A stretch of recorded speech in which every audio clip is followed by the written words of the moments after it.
On the far western coast of the continent, high atop a rocky promontory overlooking the Sunset Sea, sits Casterly Rock, ancestral seat of House Lannister.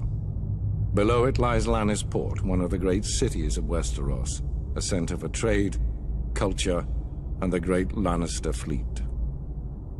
There are a number of gold and silver mines in the Westerlands, making it the richest region in all of Westeros. One of the most productive mines lies beneath Casterly Rock itself, making House Lannister the wealthiest of all the noble houses.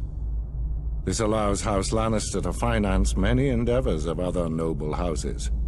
Even the king himself has sought credit from Casterly Rock from time to time. We Lannisters claim our descent from the Andal invaders, and through the female bloodline, Lann the Clever. According to the legend, Lann, using only his wits, won Casterly Rock from the noble House of Casterly during the Age of Heroes. The Lannisters reigned as kings of the Rock for thousands of years, and worked to make it the envy of the rest of the Seven Kingdoms. Our time as kings ended, however, when Aegon Targaryen, otherwise known as Aegon the Conqueror, arrived in Westeros with his army.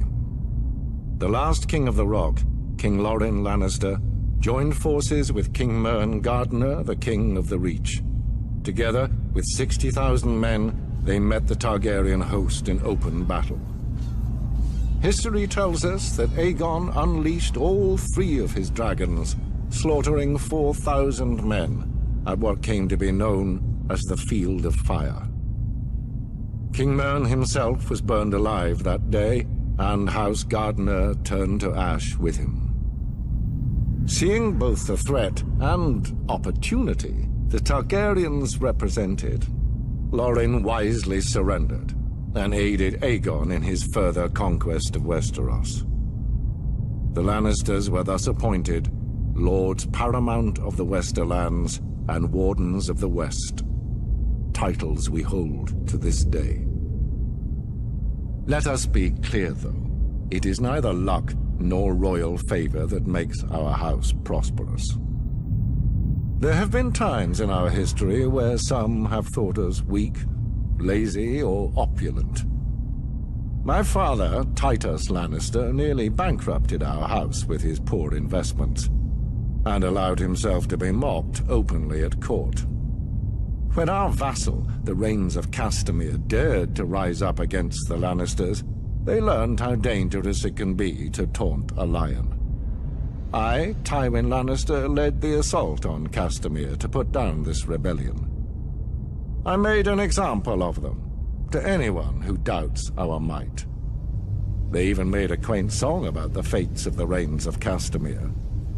Sadly, there are no Rains left to hear it.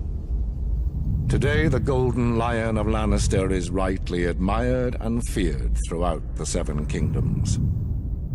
Our words are, "Hear me roar."